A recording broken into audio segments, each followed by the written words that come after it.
تو حضرت ابراہیم علیہ السلام اور ان کا خاندان امتحانات میں گزرا. وَإِذِ ابْتَلَىٰ إِبْرَاهِيمَ رَبُّهُ بِكَلِمَاتٍ فَأَتَمَّهُنَّ. جو آیت مبارکہ پڑھی اس کی طرف آ جائے ترجمہ کر لیں. انعامات تو بے شمار ہیں، اس کے علاوہ پھر کبھی بات کروں گا، لیکن جو آیت مبارکہ تلاوت کی وَإِذِ ابْتَلَىٰ إِبْرَاهِيمَ رَبُّهُ بِكَلِمَاتٍ، اللہ رب العزت نے فرمایا اس وقت کو یاد کرو جب اللہ رب العزت نے ابراہیم علیہ السلام کو آزمایا بکلمات، بے شمار امتحانات میں، فَأَتَمَّهُنَّ، لیکن تمام کے تمام امتحانات میں ابراہیم علیہ السلام کامیاب و کامران ہوئے. اور اللہ رب العزت نے آگے انعامات کا ذکر کیا. قَالَ إِنِّي جَاعِلُكَ لِلنَّاسِ إِمَامًا. اللہ رب العزت نے فرمایا پھر ہم نے پوری انسانیت کے لیے آپ کو امام بنا دیا، یعنی امام الانبیاء. قال ومن ذریتی، ابراہیم علیہ السلام نے عرض کی اے باری تعالیٰ میری اولاد کا کیا بنے گا؟ اللہ رب العزت نے کیا فرمایا؟ قال لا ينال عهد الظالمین، میرا وعدہ ہے کہ تیری اولاد بھی ظالموں میں سے نہیں ہوگی. وَإِذْ جَعَلْنَا الْبَيْتَ مَثَابَةً لِلنَّاسِ وَأَمْنًا، اللہ رب العزت فرما رہے ہیں کہ ہم نے اس گھر کو لوگوں کے لیے امن کی جگہ بنایا. وَاتَّخِذُوا مِن مَّقَامِ إِبْرَاهِيمَ مُصَلًّى، اور ہم نے نماز کے لیے اس کو جائے نماز بنایا. آج بھی آپ دیکھ لیے امام جس جگہ کھڑے ہو کر امامت کرواتا ہے وہ مقام ابراہیم ہے، وہ مصلی ہے، اس کے قریب مصلی بچھا کر امامت کروائی جاتی ہے. وَاتَّخِذُوا مِن مَّقَامِ إِبْرَاهِيمَ مُصَلًّى. آگے اللہ نے فرمایا وَعَهِدْنَا إِلَىٰ إِبْرَاهِيمَ وَإِسْمَاعِيلَ أَن طَهِّرَ بَيْتِيَ لِلطَّائِفِينَ وَالْعَاكِفِينَ وَالرُّكَّعِ السُّجُودِ. ہم نے ابراہیم اور اسماعیل علیہ السلام سے عہد لیا کہ تم اس جگہ کو پاک رکھو گے جہاں لوگ طواف کریں گے، جہاں لوگ اعتکاف بیٹھیں گے، جہاں لوگ رکوع اور سجود کریں گے، تم اس جگہ کو پاک رکھنا. آگے اللہ رب العزت نے فرمایا وَإِذْ قَالَ إِبْرَاهِيمُ رَبِّ اجْعَلْ هَٰذَا الْبَلَدَ آمِنًا وَارْزُقْ. اللہ رب العزت نے فرمایا ابراہیم علیہ السلام رَبِّ اجْعَلْ هَٰذَا بَلَدًا آمِنًا، ہم نے اس شہر کو امن والا بنا دیا.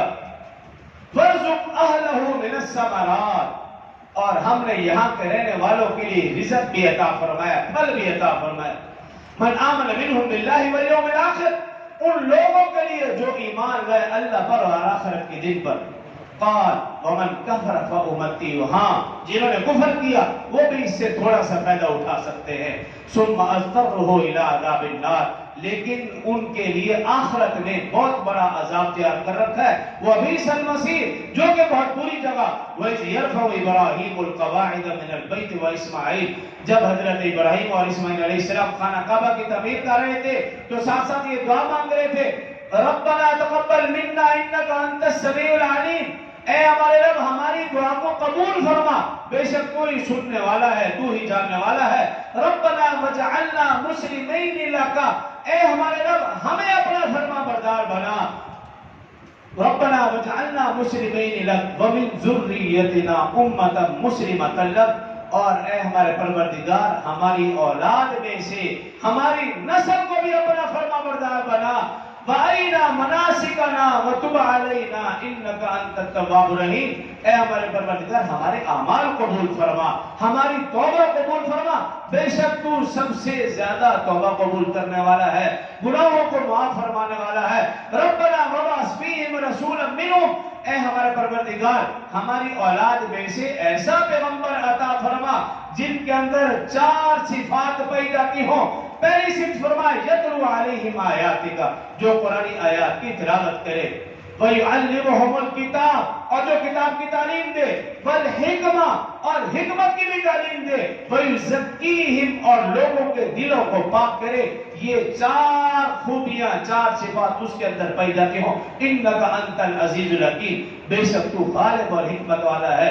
ابراہیم علیہ السلام کی ساری زندگی، ان کے خاندان کی ساری زندگی، خاص طور پر حضرت ہاجرہ اور حضرت اسماعیل علیہ السلام کی، ان پورے خاندان کی ساری زندگی امتحانات میں گزری. جتنے امتحانات اللہ پاک نے لیے اس سے زیادہ انعامات سے بھی اللہ رب العزت نے انہیں نوازا. ان امتحانات کا بھی ذکر قرآن و حدیث میں، ان انعامات کا بھی ذکر قرآن و حدیث میں تفصیل کے ساتھ موجود ہے. اللہ تعالی ہمیں اس کو پڑھنے، سمجھنے اور عمل کرنے کی توفیق عطا فرمائے. وآخر دعوانا الحمدللہ.